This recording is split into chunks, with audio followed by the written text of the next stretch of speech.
ស្រទុំនៅខាងកើតភូមិអូនដើរកាត់វាស្រែធំល្វឹងល្វើកន្លែងដែលយើងធ្លាប់ដេញប្រឡែងគ្នាពេលនេះនៅសតតែស្មៅគ្រៀងឲ្យចាស់របកបងនៅផ្អែកចិញ្ចាក្លិនដីហុយតាមខ្យល់បងមករបងផ្ទះចាប់ផ្ដើមឡើងច្រេះគ្មានអ្នកណាមកជួសជុលវាទេបងអើយហេតុអ្វីទៅចោលអូ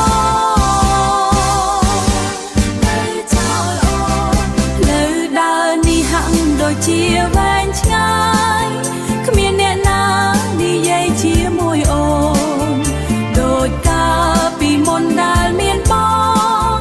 ពេលដងនេះរលឹកនឹកឃើញតែបងអូនឹកឃើញតែបងមួយចាំទេកាលយើងនៅរៀនជាមួយគ្នាចែកបាយគ្នាហូបតាមមាត់ស្ទឹង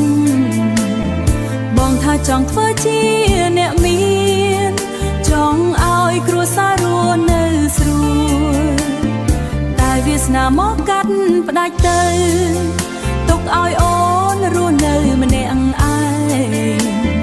វិតយកចាស់ចាក់បាត់ចំរៀង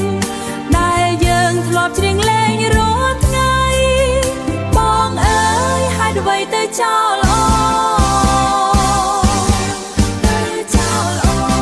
ផ្លូវដើរនេះហាក់ដូចជាវែងឆ្ងាយគ្មានអ្នកណានិយាយជាមួយអូនដូចកាលពីមុនដែលមានបងពេលដងនេះរលឹកនឹកឃើញតែបងអូនឹកឃើញតែបងមួយថ្ងៃលិចទៅម្ដងទៀតហើយអូននៅតែអង្គុយចាំមើលផ្លូវ